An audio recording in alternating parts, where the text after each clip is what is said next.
ver, están universitarios. O algo así. Sí, No, que me acuerdo de la Guatemala, no, todavía no. Porque son los artistas de todos. Miren, de Navidad. Estamos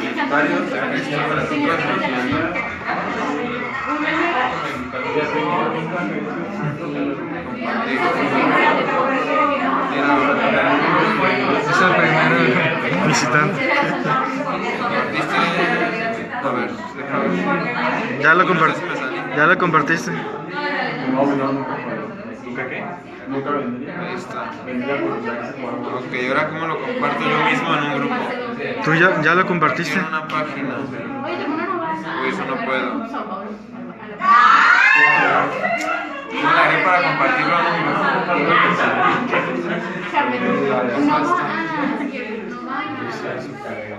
Caviar.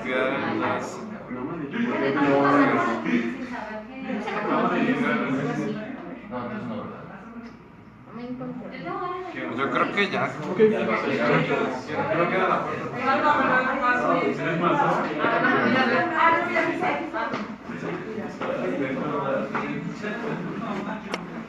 Lo único que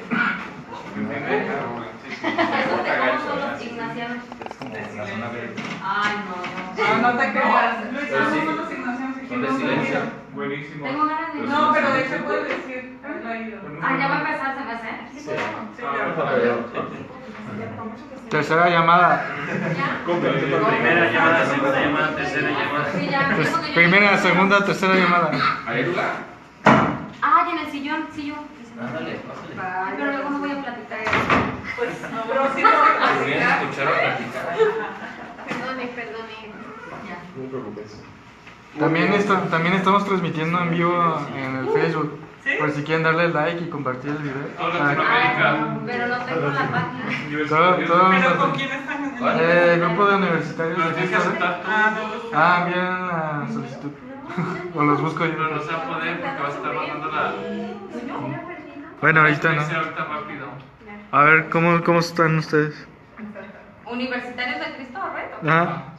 ¿O cómo está en su Facebook para buscarlos? Yo tengo más Azucena Solarte.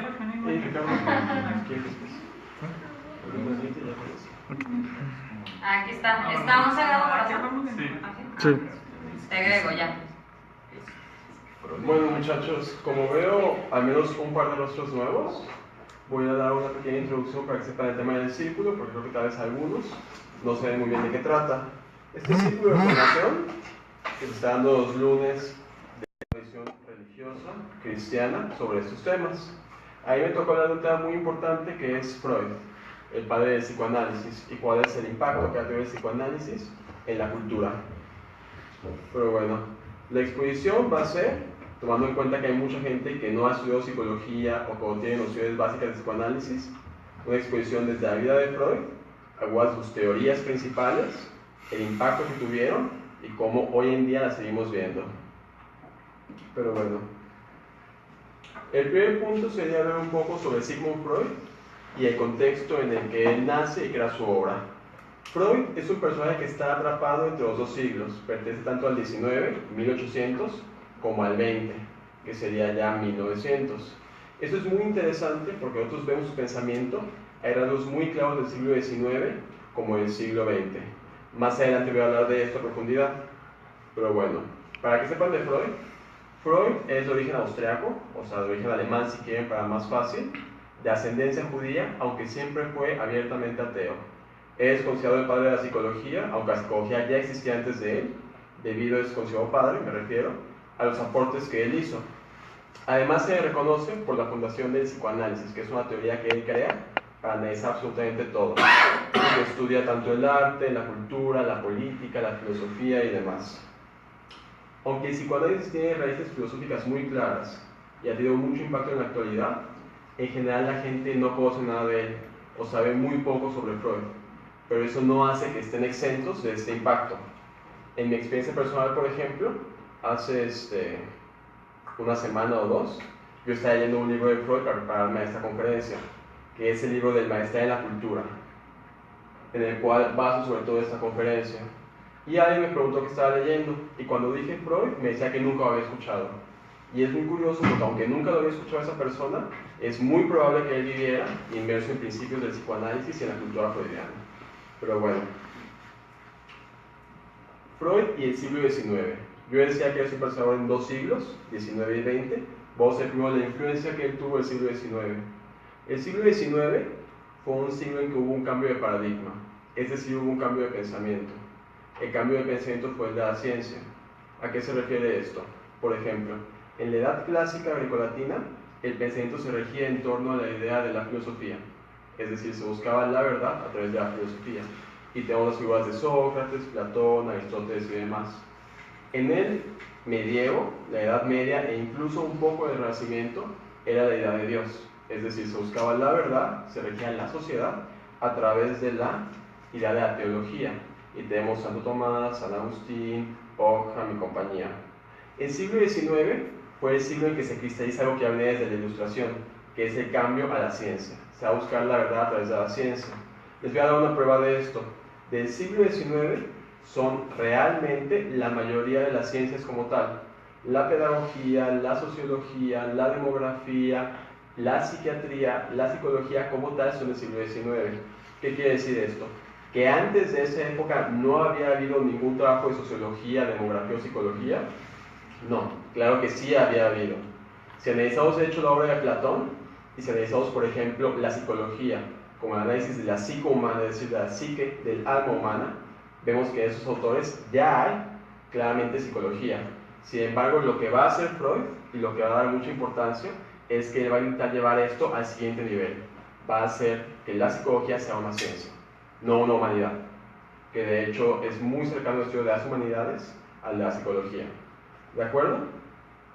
En este contexto aparece, entre ellos Freud, una serie de pensadores que son conocidos como el caballo del Apocalipsis, como los caballos, del Apocalipsis. Son pensadores que se encargaron de revolucionar y de cambiar la visión que había en Occidente. Estos pensadores son Freud, que aparece aquí, el siguiente sería Marx, el siguiente sería Nietzsche y finalmente sería Darwin. Estos pensadores tienen mucho en común, entre ellos que vienen del ambiente alemán y que eran abiertamente ateos. Son pensadores muy contemporáneos.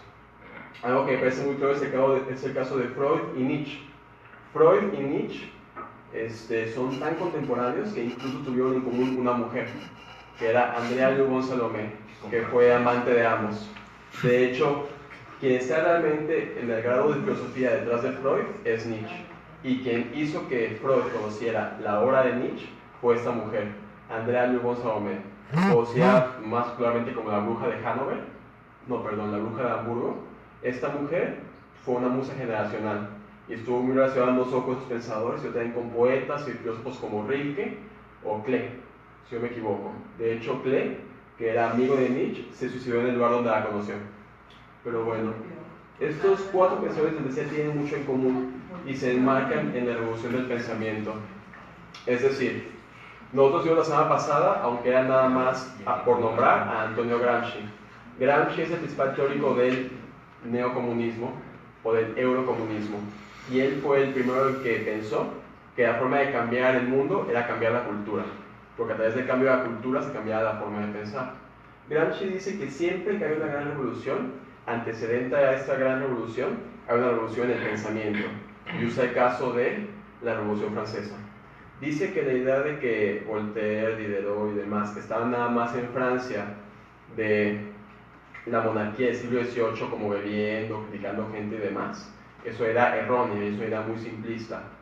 Los enciclopedistas que fueron los que prepararon la Revolución Francesa fueron los que prepararon una revolución de pensamiento y se encargaron de cambiar la manera total de pensar en torno a lo que se llama la Nueva Biblia, la enciclopedia, que tardaron 30 años en hacer.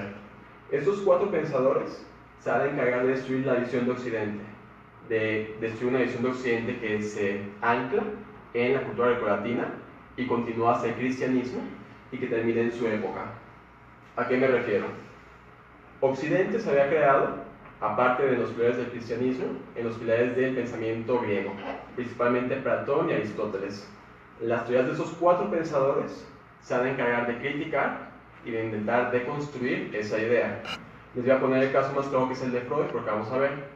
Aristóteles abre la metafísica con la idea de que el hombre tiene al conocimiento por naturaleza. Es decir, el hombre por naturaleza es racional. Aristóteles de hecho llega a decir eso. El hombre es un animal racional. Freud va a decir lo contrario, que el hombre es un animal irracional y que se mueve sobre todo a partir de impulsos, en los que destacan principalmente los sexuales, además de la agresividad, el miedo, etcétera, etcétera. Pasa igual con el resto. El caso de Marx, la idea del cristianismo y que se veía también en Platón y Aristóteles era que el trabajo era algo positivo, que el trabajo dignificaba al hombre y lo hacía mejor persona. Marx va a decir lo contrario, va a decir que el trabajo es una forma de esclavitud y que en el mundo ideal no debe haber trabajo en sí. De hecho, él poniendo un muy buen ejemplo, se retiró del trabajo a los 31 años y se hizo mantenido por Engels. Pero él es algo muy serio porque cambia la idea del trabajo, o sea, cambia la idea de cómo se organiza la sociedad. El trabajo es algo malo. Nietzsche crea una crítica a toda la moral. Tiene un libro que se llama El Anticristo, otro que se llama La genealogía de la moral, donde él dice que las ideas de leyes, moralidad y demás son mentiras que han creado los débiles para dominar a los fuertes. Y finalmente Darwin, partiendo de un principio que también está un poco en Platón, pero más claramente del cristianismo, dice que el hombre no fue hecho a semejanza de Dios, sino a semejanza del mono. Y pone de nuevo al hombre al lado del animal. Pero bueno, Freud y el pensamiento. Realmente, si nosotros vemos la sociedad moderna es la que estos 4 hombres, principalmente los 3 alemanes, crearon. Y tienen muchísimo impacto en temas totalmente actuales. La libertad sexual, el relativismo moral y demás tienen como raíz a Freud. Algo muy importante para saber es que Freud realmente tiene estudios filosóficos. Hay un libro de él que se llama Las Cartas de Juventud, que son una compilación de cartas que él tiene a diferentes personas. Y en una que manda a un amigo, él afirma que cuando era joven lo que más ansiaba era el saber filosófico. Y dice que ese saber se va a completar ahora en los estudios de psicología. Freud estudió en la Universidad de Viena y estudió con un sacerdote apóstata, o sea, un sacerdote que había colgado los hábitos, llamado Brentano. Brentano había sido un famoso filósofo dominico que había dejado la fe después de no querer aceptar un dogma. Era el dogma de... infalibilidad pontificia. Exactamente, la infalibilidad pontificia. Él no quiso aceptarlo y dejó de ser sacerdote y empezó a trabajar como profesor en la universidad, después con Freud y compañía. Freud en las cartas de juventud habla muy bien de Brentano, en parte porque era una persona muy inteligente y porque era una persona muy exigente, y a Freud le agradaba eso. Decía que a la hora de analizar realmente el pensamiento de autores, Descartes, Hume, Kant, Hegel, que leyó con él era extremadamente minucioso en el estudio. Además, y esto es una postura que se ve más por la idea de Freud, puedo saber que Freud tiende mucho a la transgresión, a hacer el mal. Una persona es mejor mientras más mal haga, de cierta manera. Ahorita vamos a ver por qué. Entonces Brentano, que había dejado la fe, que había decidido no obedecer, probablemente era alguien, para Freud, alguien admirable en ese sentido. ¿De acuerdo? Yo les decía esto de que Freud tiene una base filosófica muy clara. Y para yo poder mostrarlo, quería usar 2 ejemplos. Uno era el nombre de sus propias obras y otro era el nombre de los conceptos que él crea. Porque realmente simplemente ver el título de sus obras nos hace ver que él rebasa por mucho ámbito de la psicología. Porque el psicoanálisis, como vamos a ver más adelante, no quiere ser simplemente una teoría de conocimiento, una corriente para analizar la psique humana. Quiere ser en el fondo una filosofía de la praxis. ¿Qué quiere decir esto? Una forma de estar en el mundo.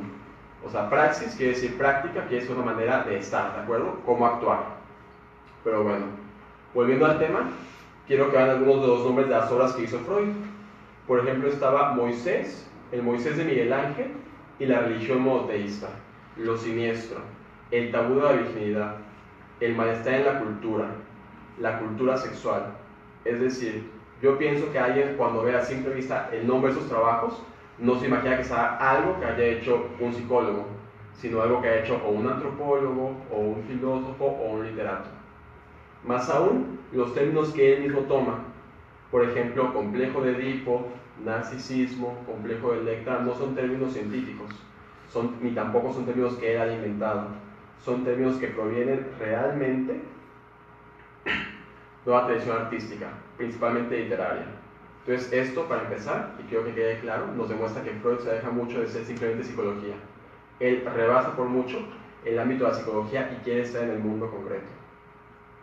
Y les recuerdo, Si hay que hacer alguna pregunta o demás, siéntase libre de hacerlo.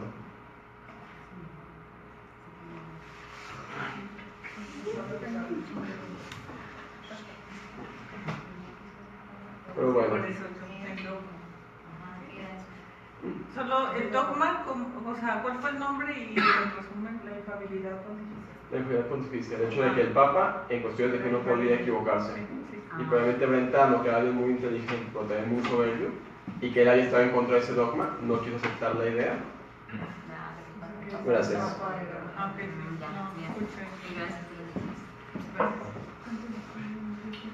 No quiso aceptar la idea de tener que obedecer a la autoridad del Papa. Pero bueno.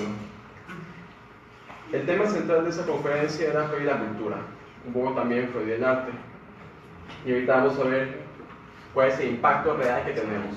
Yo traigo ejemplos que van a ver muy concretos de autores que ustedes han visto, leído, ido al cine y que realmente se basan mucho en temas freudianos. Pero para que se den una idea, Freud abre su pensamiento, su obra propiamente freudiana, con La interpretación de los sueños, que es un libro clave en el estudio del psicoanálisis.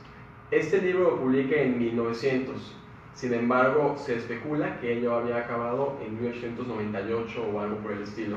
Sin embargo, él quiso esperar a publicarlo. La razón era una cuestión narcisista. Él pensaba que él era una revolución realmente en la humanidad y quiso decir lo siguiente: el nuevo siglo va a ser un cambio y se va a inaugurar conmigo mi pensamiento. Él ya había publicado antes, pero curiosamente no de psicología, sino de cuestiones de filosofía. Había hecho trabajos, por ejemplo, de Spinoza, de Kant, cuando había sido estudiante con Brentano. Pero bueno, Freud publica, les digo, 1900, La interpretación de los sueños. 20 años después, ya ha sido traducido a varias lenguas, ha dado conferencias en Europa y en América. Su pensamiento ya es conocido en ambos lados de Occidente y es realmente una celebridad. Por ejemplo, en 1924 Freud protagonizó la revista Times y fue la portada. Conoció a muchos escritores y pintores. Un ejemplo es Salvador Dalí, no sé si lo conozcan. Él quiso ir a, por ejemplo, sí, exactamente, un personaje que tenía unos bigotes muy largos que después se hacían redondos. Por ejemplo, Dalí conoció el psicoanálisis, lo leyó en su juventud a principios del siglo, ya en España estaba, y conoció a Freud al lado de Stefan Zweig, que era un escritor alemán muy importante. Hago otras cosas. Por ejemplo, se pidió a Freud, cosa que rechazó, para ver una versión de Antonio y Cleopatra, una versión para el cine. Iba a pagar $25,000 y no quiso, ya era una celebridad. Realmente era, ¿cómo les puedo decir? Sorprendente, sobre todo para el tiempo, que en 20 años, a principios de 1900, ya fueras conocido en todo el mundo no era cualquier cosa, y que fueras leído de esa manera. Es decir, ahorita vamos a ver quiénes han leído a Freud y quiénes no han aplicado. Pero sus obras hicieron de difusión y entraron en la cultura general. Hitchcock, Chaplin, Luis Buñuel, Cortázar y demás se hicieron lectores, y lectores profundos, creyentes en Freud. Pero bueno, yo les decía que la obra se abre en 1900, es decir, ya en el siglo XX. Freud muere en el 39, es decir, si quieren 40 años después de eso. Vamos a ver que al principio del siglo, autores, corrientes y movimientos literarios no se pueden entender en sí sin tener en cuenta a Freud. Y vamos a ver además que muchos autores de la actualidad siguen sin poder entenderse sin una edición de Freud, al igual que movimientos ideológicos como el feminismo y la liberación sexual. Pero bueno, Freud se puede ver desde muchas perspectivas. Si hablamos de sus trabajos relacionados con el arte, yo haría dos catálogos. Uno es los trabajos que hablan sobre el arte en sí, sobre la naturaleza del arte, del artista, del lector, cuál es la experiencia que tiene ante una obra, y los trabajos de obras o autores en sí. Por ejemplo, trabaja a Dostoyevsky, trabaja a Shakespeare, trabaja un poco a tragedia griega, trabaja a Stefan Zweig y demás. Es decir, autores, trabaja a Da Vinci, trabaja en Moisés de Miguel Ángel, autores específicos y obras específicas. El impacto de Freud, por ejemplo, yo que estoy en el ámbito de humanidades, se dice que hay obras que no se pueden leer igual a partir de Freud. Los ejemplos claros, Alicia en el País de las Maravillas y Hamlet. Ahorita vamos a ver por qué. Pero bueno, antes de continuar, recuerden, Freud no es un proceso de generación espontánea. Él ya había leído mucho de filosofía, ya había leído mucho de literatura, y él tenía estudios realmente muy profundos. Ya les dije de Spinoza, Kant, Hegel, Nietzsche, y demás. Es decir, esta es una tradición que es principalmente la del protestantismo alemán. Ahorita les voy a decir por qué. Los pensadores que anteriormente vimos, Nietzsche, Freud, Darwin, no se logran alejar totalmente del cristianismo.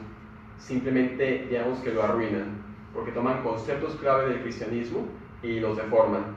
El concepto del cual se basa Freud y que está presente ya en autores que eran protestantes o cristianos, pero que interpretaron mal, fue la idea del pecado original. El pecado original, como ustedes probablemente saben, es la idea de que el hombre nace con una idea del pecado, que el hombre tiene la concupiscencia y no puede dominar sus impulsos. Freud va a llevar esta idea al extremo y va a decir que el hombre tiende al mal, es decir, que el hombre por naturaleza quiere romper las reglas, que el hombre por naturaleza va a lo prohibido y que el hombre por naturaleza busca lo malo. Ahorita vamos a ver los efectos de esta visión que tuvo muchísimo impacto en el arte. Para entender un poco a Freud, hay que mencionar algunos de los postulados. Tiene muchísimos, elegí algunos relacionados con el arte: el complejo de Edipo, la sublimación, la transferencia, Eros, la perversión, la cultura sexual, la histeria y demás. Voy a explicar nada más algunos que son importantes para entender el arte actual y la postura freudiana. El primero sería el complejo de Edipo, que creo que la mayoría está un poco relacionado con él, lo conoce un poco o ha escuchado hablar de él. El complejo de Edipo es un postulado que creó Freud, de que el niño en su infancia ama a la madre y debido a que la ama, a que la desea, odia al padre y quiere matarlo, porque el niño ve al padre como una competencia en la posesión de la madre. Freud veía esto y creía que eso sucedía en niños muy pequeños. En niños de 3, 4 años ya deseaban inconscientemente la muerte de su padre para poder poseer completamente a su madre. Yo decía que esos autores quisieron hacer una inversión de la cultura cristiana y de la cultura grecolatina. De hecho, Nietzsche mismo habla sobre esto, sobre la transvaloración o la inversión de los valores. Entonces, algo muy curioso para esto es que en los mandamientos cristianos, inmediatamente después de los mandamientos relacionados con Dios, siguen los mandamientos relacionados con los padres, es decir, honrarás al padre y a la madre. Y que muy curiosamente, si lo más sagrado en la cultura occidental es la figura de la madre y del padre, lo primero que intenta destruir Freud es la imagen de estos mismos. Es decir, él dice que la madre, el amor que el niño siente a la madre es un amor sexual, es el deseo de poseerla. Y en realidad no quiere al padre lo odia y desea su muerte. Freud tiene en todo un origen sexual. También eso es algo que ya muchas veces he escuchado, que supongo que algunos de ustedes saben, pero para Freud la energía principal del hombre es la energía sexual, y eso es lo que rige todos los actos. Además tiene agresividad, tiene miedo, o sea, tiene puras cosas negativas, pero esto es su origen. De nuevo la idea del pecado original llevada al extremo. Entonces él piensa que el niño, el hombre en sí, tiende al mal.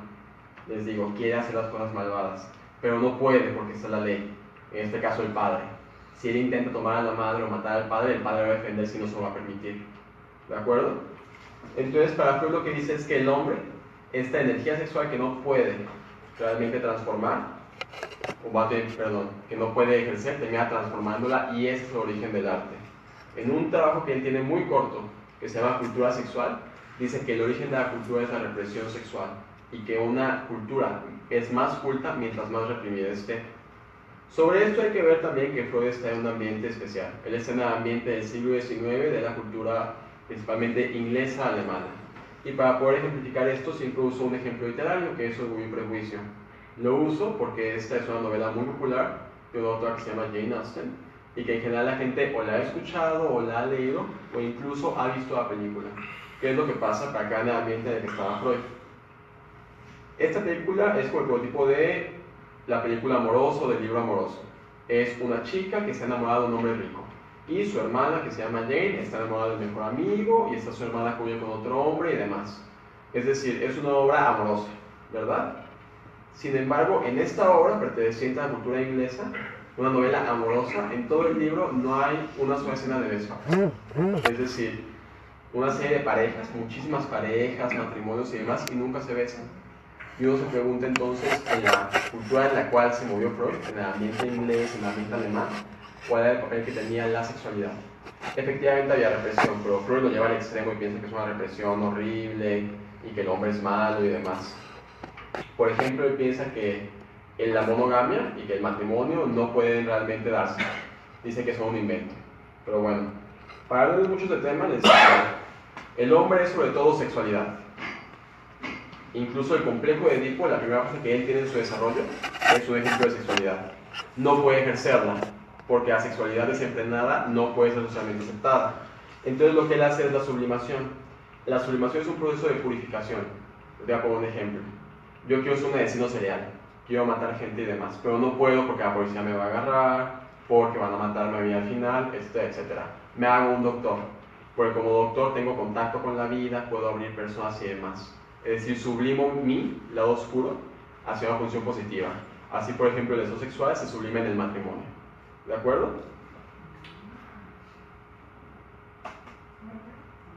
Perdón. Aquí hay algo muy importante que es el término de eros. Eros es una cultura grecolatina de la cual era profundo admirador Freud, al igual que Nietzsche. Digo, para darnos una idea, Edipo es una obra de la tragedia griega, el narcisismo es un mito de la cultura griega, es decir, mucho de su obra se basa en el análisis de mitos y tragedias literarias. Eros es la historia del hijo de Afrodita. Eros, que es la imagen de Cupido que tenemos, nada más tenemos a Cupido como un niño, no se sabe que después él crece y se hace un hombre, pero bueno. Eros es mandado por su madre a asesinar a Psique. Psique es el alma, es realmente un sentido más profundo en esto. Entonces Eros es mandado a matar a Psique, es decir, el cuerpo es mandado, el erotismo es mandado a matar al alma y termina enamorándose de ella.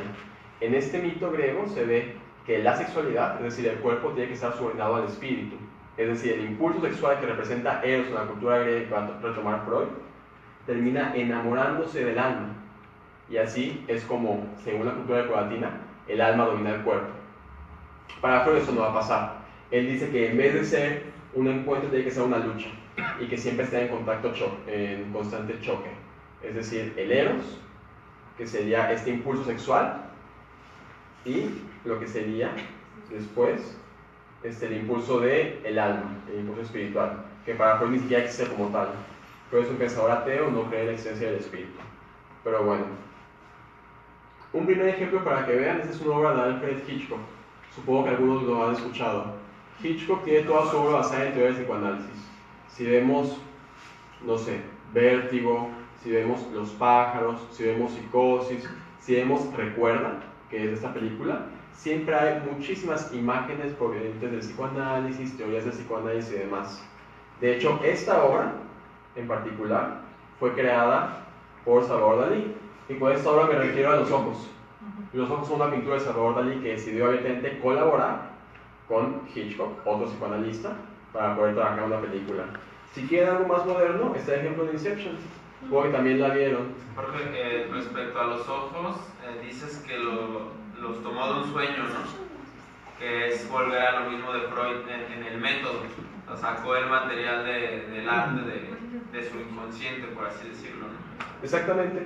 Más adelante vamos a ver un poco sobre esto, pero si quieren quédense con la idea de que incluso cine, obras del cine fueron creadas a partir de ideas de Freud y que fue una colaboración muy profunda entre artistas que abiertamente proponen estas teorías, ¿de acuerdo? Si quieren les decía una más moderna, está el caso de Inception, que supongo que también vieron el origen. Esta película está relacionada con hombres como agentes secretos que viajan a la mente de una persona y van yendo hacia los diferentes niveles de la mente. De hecho, el último nivel es el mar, que es un símbolo súper común en Freud, relacionado con la sexualidad y con el inconsciente. La idea de lo profundo, de lo desconocido, una fuerza descomunal, atraía mucho a Freud. De igual modo, esta película hacía la idea de la represión y demás. Volviendo un poco a la imagen anterior, estaba el tema de Alicia en el País de las Maravillas, que es anterior a Freud, pero que también se basa en esta idea. La obra se abre con que Alicia persigue a un conejo y va por un túnel, ¿no?, hacia lo profundo. Es una imagen súper común que usa después, o más bien antes, se regalan por los autores para hacer el viaje al inconsciente. Ella viaja hacia su propia interioridad y este viaje por un agujero que la lleva hacia su mente. ¿De acuerdo? Jorge, ¿el conejo representa algo o es nada más? Creo que no, creo que representa nada más el sinsentido. Yo les decía que Freud no cree que el hombre sea un animal racional. Por eso muchas de las obras del arte moderno que vamos a ver ahorita son más bien obras irracionales, porque Freud no cree que haya una razón en el hombre. Él piensa que en el fondo es más bien la sin razón, el absurdo. Otros ejemplos, Charles Chaplin, ¿lo ubican? Es un autor muy muy bueno, se basa muchísimo en obras psicoanalíticas y las admira mucho. Una de las obras más famosas que se llama Candilejas, una película. Él es un actor ya retirado, comediante, que conoce una bailarina que ha tenido un problema. La bailarina no sabe qué hacer con su vida, le aplica psicoanálisis en 5 minutos y le resuelve toda la existencia. Le explica por qué no puede trabajar, por qué se siente mal y demás. No, y claro, porque el psicoanálisis va a ser muy criticado después, muy muy criticado. Pero en la época en que se creó, en la época de Chaplin, había muchos creyentes. Luis Buñuel, por ejemplo, un director de cine español, pero que hizo principalmente cine en España, en México y en Francia, también se basa muchísimo en las teorías de Freud. Aquí decía sobre el impacto. Con simplemente ver las teorías que hace Freud, los estudios, sus títulos, vemos que él no quiere quedarse dentro de la psicología. Él busca que sus ideas lleguen a la realidad. Y fundamentalmente lo hace. Es decir, muchísimos autores, yo les decía, de esta época y posteriores anteriores, siguen creyendo en Freud y siguen utilizando sus teorías. Pero ahorita vamos a ver qué es lo negativo. Tenemos a la peor artista de México, indudablemente, que es Frida Kahlo. Ajá. Sí, padre. Mira, hasta se... Sí, se fue. El espíritu de Frida. Frida Kahlo era una pésima artista, pésima, y que de hecho abiertamente se consideraba una pintura surrealista. El surrealismo es un movimiento literario que se basa abiertamente en las teorías de Freud. Muchísimos de los exponentes, Breton y Galí, por ejemplo, que ya mencioné, leyeron el psicoanálisis y se interesaron muchísimo.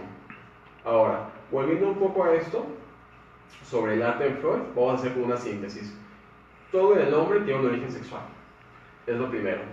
Freud, de hecho, se contrapone en esto a la cultura clásica, a Platón. Platón explica todo a través del espíritu, a través de la existencia del alma. Freud explica todo a través de la sexualidad, incluso del espíritu. De hecho, viendo trabajos, y es algo que uno los lee y no puede creer que hayan creído en esto ellos, pero Freud explica, por ejemplo, el descubrimiento del fuego a partir de actos sexuales. Okay. Explica también, por ejemplo, el origen de la religión, de la sociedad, la forma de ciertos edificios con aspectos sexuales. Es decir, en Freud todo tiene un ambiente, un origen sexual y una intención sexual, incluyendo el arte. No es una idea tan nueva. Otros alemanes, entre ellos principalmente Schopenhauer, ya habían visto algo similar. La idea de que el arte tiene un origen sexual y que el hombre es simplemente deseo. También ha tomado otro que se llama Spinoza. Pero bueno, el arte tiene origen sexual. En segundo lugar, el arte es una sublimación sexual. ¿Qué quiere decir? Esto que les decía, yo tengo energía sexual, no puedo, por ciertas razones, ejercerla, la transformo en cultura. Él dice, les digo que la sociedad es extremadamente, ¿cómo se dice? Culta cuando es reprimida. Dice que hay un límite, porque eventualmente caes en la locura, si es una represión. Pero dice que en el fondo la sublimación sexual es el origen de la cultura. ¿Esto qué es lo que lleva? Algo malísimo, porque en el fondo pone que el arte es malo, que el origen del arte es lo negativo, y creo que se ve muy claramente en el arte moderno.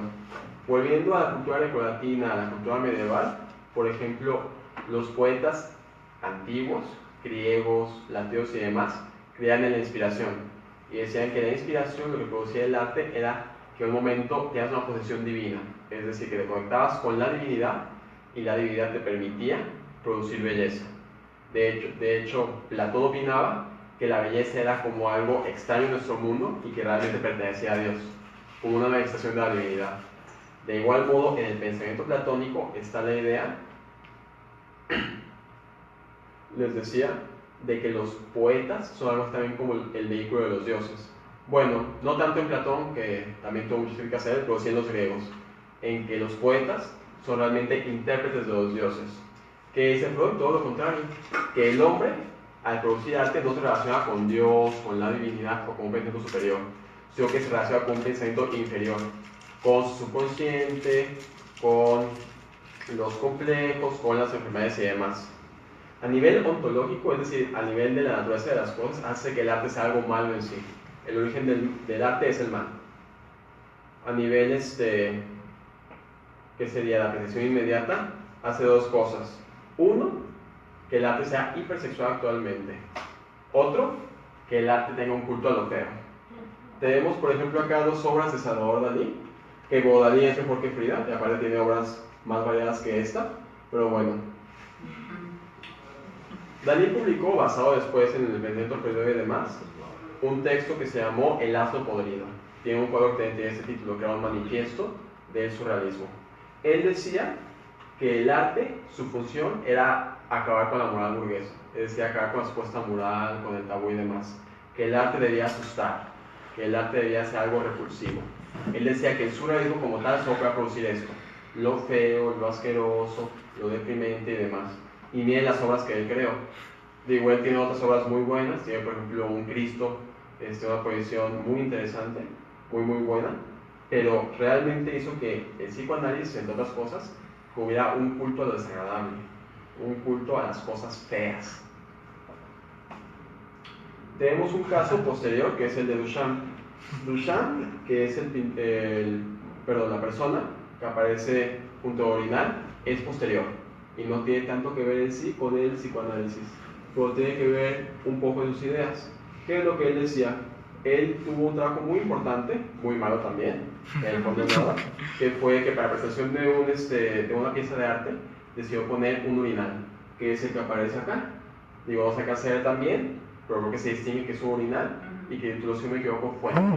Y era como una provocación de decir qué es la belleza, qué es el arte y demás. Digo, la idea suena muy profunda, pero no lo es tanto.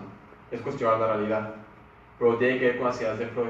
Él quería demostrar que el arte no tenía que ser hermoso, porque en la vida no había en realidad nada hermoso. Yo titulé ese trabajo El Maestría en la Cultura. El Maestría en la Cultura es un texto que tiene Freud, muy interesante, donde analiza la cultura, analiza la sociedad.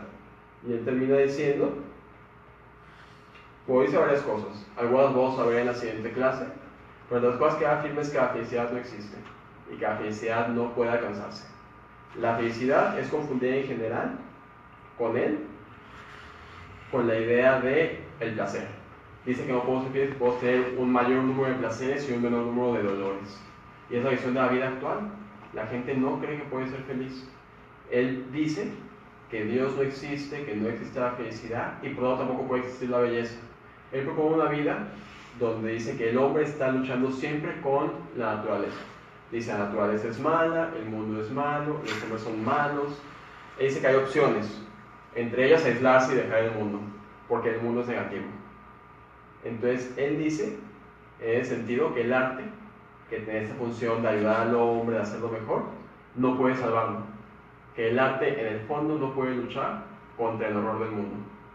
Entonces dice que aunque pueda darnos un descanso, el arte en sí no puede salvar el horror del mundo y no se puede luchar contra él.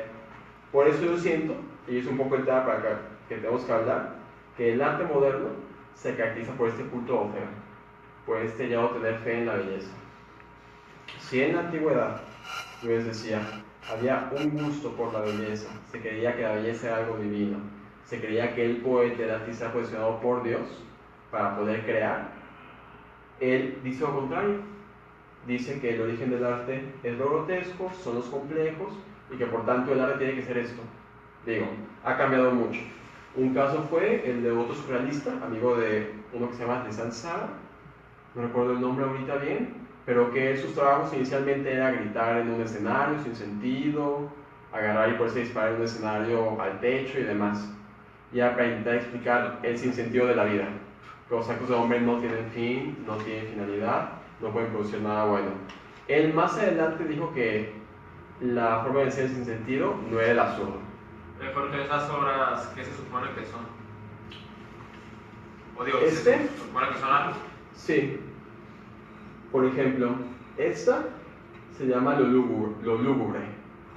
Y es una obra donde Dalí muestra los diferentes temas del surrealismo y en el fondo del psicoanálisis. Por ejemplo, este es un momento de masturbación. Este hombre con la mano gigante es eso, es un momento de masturbación, porque en Freud tampoco para que sepan existe la moral. Y en cierta medida, sin moral, no puede existir la belleza. Él dice que hay impulsos sexuales y se centra en ellos. Por eso vemos, por ejemplo, acá el tema de la masturbación, que es constante. Vemos la imagen de la persona destruida, es decir, esto es una persona. Aquí se alcanza a ver la cabeza, se alcanza a ver el cerebro, y vemos el miedo de los otros, que está acá. Los dos personas están sangrando. Si ven, si alcanzan a ver, por ejemplo, acá hay un pañuelo con sangre, acá hay excremento por parte del pantalón que está acá. Es un ser andrógino, tiene una pierna de mujer y otra de hombre. Tiene que ver con teorías de Freud. Durante un tiempo él llegó a pensar que el hombre era por naturaleza bisexual, cosa que después desmintió. Ajá. Pero, o sea, miren la visión del tipo de arte que él crea. Estaba loco este bravo. La otra se llama albaricoques derretidos. Es simplemente, ya teniendo lo grotesco. Hay un cuerpo, Dios alcanza a ver porque arriba está la cabeza. O sea, ¿de dónde nació ese odio tanto al mundo y que todos son malos y que... O sea... Tiene que ver, en el fondo, con una raíz del pensamiento que va desde muy atrás, que tiene que ver con esto de que el mundo y Dios es malo. O sea, Brentano o el sacerdote apóstata que dijiste que había influido en Freud, o sea, eso pudiera ser una influencia para, no sé, el odio de todo lo que fomentaba el cristianismo. En parte sí, pero también Nietzsche, por ejemplo, tenía algo similar, y también Freud lo retoma. Además de que Freud era desde antes ateo, pero digamos que Brentano sí ayudó bastante en esta idea. Pero sí, de lo que decías, tiene que ver mucho con una visión del pensamiento que se va a ir consolidando un poco desde la Ilustración y después. Un caso, por ejemplo, es el Marqués de Sade. Él decía que... Ahí la raíz tiene que ver con la relación con Lutero, ¿no? Con cierta corriente del pensamiento, sí. Lutero dice que en sí el hombre es malo. De que el hombre es malo y más aún que Dios es malo. Porque la idea que hace es la siguiente. Por ejemplo, el Marqués de Sade dice que el mundo en el que vivimos es el peor mundo posible. Que no se podría tener un mundo peor. Que Dios es malo, le gusta vernos sufrir y por eso creó enfermedades, por eso creó envidia, por eso creó una naturaleza que es agresiva con nosotros. Crean la visión de un mundo que es negativo. Eso es muy común. Por ejemplo, Kant, que es el del presidente alemán, el mundo es malo, hay que estar siempre muy metido en ti mismo para que no te lastimen. Y en sí, porque esas ideas fueron aceptadas por tanta gente, o sea, entras tú a la universidad o a la prepa o secundaria y, o sea, estas ideas son tan aceptadas por tanta gente, o sea, ¿por qué? Varía, en parte debe ser, porque a mí me pasó en la universidad, que no explican todo a profundidad. Es decir, la gente sabe sobre Freud, sabe sobre sus conceptos y demás, pero no necesariamente sabe que, por ejemplo, él dice que la felicidad no existe. Y sea pésimo para un psicólogo. Es decir, nadie va al psicólogo por ser muy feliz. Y le dices que la felicidad no existe. Yo creo, Rick, que tiene que ver con algo que me había dicho Jorge, que en estos ambientes como veían muy mal la sexualidad, por así decirlo, pues eso es insostenible. O sea, no puedes, con orgullo y prejuicio, no puedes estar y llegar al matrimonio sin haber besado a tu novia, ¿no? Entonces, esto que te está diciendo, todo es represión sexual, vamos a liberar el sexo, pues lógicamente empieza a tener, digamos, aceptación, porque esa gente lo necesitaba. El problema es que se lleva a otro extremo, pero tiene que ver con una sobrecensura, por así decirlo. Finalmente, les quería decir, también para acá con un contenido tan negativo, que digo, Freud hizo muchas cosas mal, como pensador es muy negativo en aspectos de que no cree en la felicidad, en Dios, en la belleza. Incluso él dice en este libro del Maestría y la Cultura, que lo que te da más placer al hombre, no felicidad como tal, es el amor, pero que es muy peligroso, porque si amas puedes ser lastimado. Entonces dice que es mejor incluso no amar para no lastimarte. Okay. Pero bueno, les quería decir esto, en todo el pensamiento de Freud, y que se puede ver muy claro para mí en las caricaturas. Las caricaturas de hoy son horribles. Sí, sí. Ajá. Por ejemplo, Hora de Aventura, que me tocó, por ejemplo, ver simplemente un episodio, veía muy claramente que manejaba ideas en torno a la sexualidad y muy claramente freudianas. Estaba el miedo a la castración, estaba la idea de la masturbación constante, etcétera, etcétera. Pero bueno, les decía, también para no dar una perspectiva tan negativa, ciertamente Freud tuvo mucho éxito, pero también tuvo muchas críticas. De hecho, sus propios colaboradores, por ejemplo Jung, que era su discípulo predilecto, terminaron separándose de él. se decía mucho que había herejías. Estas herejías fueron personas que fueron alejándose del pensamiento freudiano. Varios los va a recuperar. Hubo fuertes críticas a su pensamiento, mucho no fue seguido. Hay actualmente pensadores que lo siguen criticando. Ejemplo, Karl Popper, que es contemporáneo, Paul Ricoeur, que es contemporáneo, dicen que su visión del mundo no es realmente objetiva. El caso de, por ejemplo, Popper, él dice que el psicoanálisis no es una ciencia. Freud aspiró a ser una ciencia y no lo logró. Porque si puede ser psicoanálisis bajo el método científico, no da. También en el caso de Ricoeur dice que es un reduccionista y lo pone junto a Nietzsche y Marx, porque dice que reduce al hombre a una unidad sin sentido que es la sexualidad.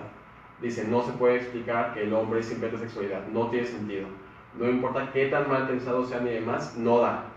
Incluso críticas posteriores, el psicoanálisis humanista y demás se ha alejado mucho de Freud, pero hay que saber que él sigue ahí.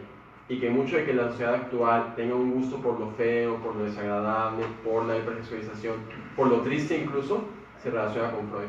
Jorge, yo creo que sobre todo tiene que ver con la hipersexualización, ¿no? O sea, en todos lados nos bombardean en la mercadotecnia, o sea, hasta en los deportes, ahora en las caricaturas, o sea, en todos lados él ha logrado eso, su pansexualismo de explicar todo, lo logró poner en la cultura. Yo veía mucho también la visión de la vida. Bueno, hay muchas razones por las que en Freud no existe la felicidad.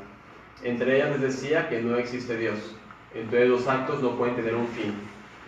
Otra razón es el sinsentido, porque como el hombre se guía por, en el fondo, por juegos sexuales, no es libre. Entonces, si no eres libre, no puedes ser feliz. Y para mí es algo muy característico. Tanto Chesterton, que vimos la semana pasada, como Bernanos, que es un escritor francés muy bueno, que escribe el Diario de un pueblo rural, dicen que, como contrario a un pueblo cristiano, es un pueblo triste. Y actualmente lo que vemos es un pueblo triste. La gente nunca había sido tan infeliz. Yo viendo conferencias en torno a Freud y demás, que de hecho se me pasó a decir, en 2006 que se cumplieron 150 años de su natalicio, de su nacimiento, hubo muchos trabajos en torno a él, pero más en el ámbito de la filosofía que de la medicina. Y la gente estaba contenta, puesto de que Freud mismo quería ser un filósofo. Y era bueno que la gente, después de 150 años, reconociera que su impacto era realmente en la filosofía, en la cultura y no en la medicina tanto. Pues decía, de que la sociedad sea triste, de que el mundo sea triste, tiene que ver con Freud. Él es lo que él propone. Hablaban sobre este tema, la idea, yo decía los psicólogos y la felicidad. Es muchas veces porque la gente no sabe. Te aceptan Freud porque ven el complejo de Edipo u otros temas y les parece algo bueno. Pero en cambio, ven a Freud que la felicidad no existe y ningún psicólogo se la quiere creer. Es decir, tienes un paciente que va porque es infeliz, porque digo, no creo que vaya gente al psicólogo por ser muy feliz o por no tener ningún problema, y le respondes que la felicidad no existe, o sea, ¿qué vas a decir? Y sin embargo, es el mundo que Freud propone. Y claro, tiene que ver con el sinsentido. El hombre no es libre, sus actos son impulsos sexuales que medio controla, no hay libertad, no puede haber felicidad, no puede haber sentido, razón. También lo que pasa es que el psicoanálisis como tal en el mundo de la psicología ya no es tan vigente. Lógicamente sí hay aspectos que se han integrado, que se siguen utilizando, pero ya en corrientes psicoterapéuticas tienen más vigencia, por ejemplo, el cognitivo-conductual. Pero lo que ha quedado en la cultura de psicoanálisis es ahí, digamos, el meollo del asunto. O sea, en psicología pues ya no es tan vigente. Algunos, sí, hay algunos psicoanalistas ortodoxos, pero ya hay muchas otras corrientes que están más vigentes. Sí. Algo, para mí lo más claro donde queda el pensamiento de Freud es un tema que no vimos porque vamos a ver la siguiente parte, que es el tema de la moral. Freud, siguiendo a Spinoza, opina que el bien y el mal como tal no existen. O sea, las cosas no son buenas y malas en sí, son como modos de ser. Y para Freud no existe el bien y el mal. Cuando él tiene un libro o un trabajo que es sobre en torno a la perversión, él dice que los pervertidos realmente no son personas diferentes a nosotros, sino que son gente que han dejado que su inconsciente se libere. Es decir, que en el fondo todos somos pervertidos. Entonces dice también, por ejemplo, el sentido que la perversión no puede ser mala, es natural de nosotros. Y ese sentido es lo que se oye en psicología, un relativismo moral. No hay nada malo ni nada bueno. Es, como decía un poco Kant y Spinoza, relacionado con la persona. Si es bueno para ti, es bueno. Si es malo para ti, es malo.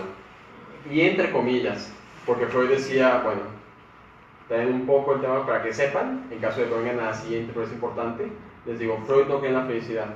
Y él dice que entre los métodos para acabar con la infelicidad, con el dolor, y el que más recomienda es el uso de drogas. De hecho, Freud era cocainómano. Y de hecho, lo que lo mató fue su adicción a la cocaína. Ya entendí todo. Sí. No expliques más. Tiene que ver con esto. En Freud no hay moralidad. Incluso se puede decir que hay inmoralidad.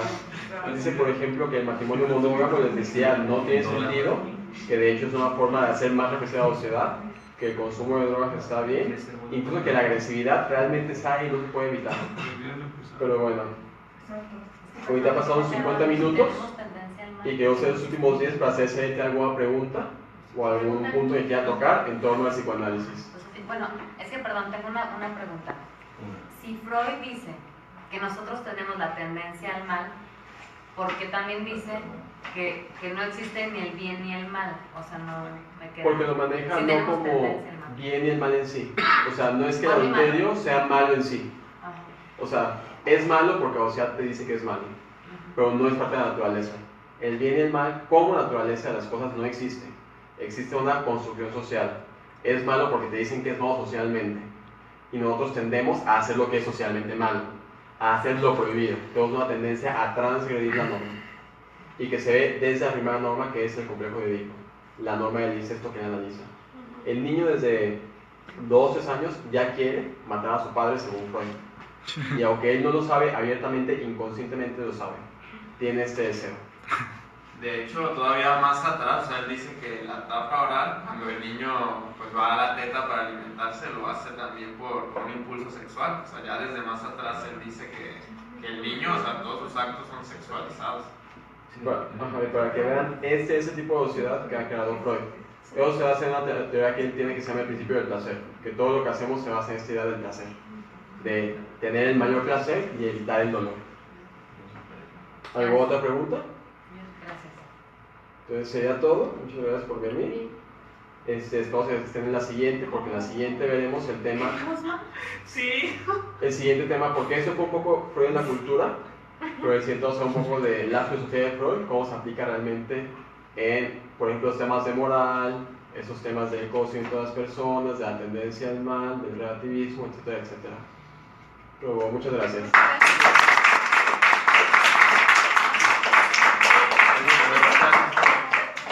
¿Hay alguna pregunta? ¿Dónde? No. Mañana les digo que la próxima hagan preguntas. Ok. Solo se le hicieron comentarios. Eso. Sí, a ver. Cambiando la cultura se puede cambiar.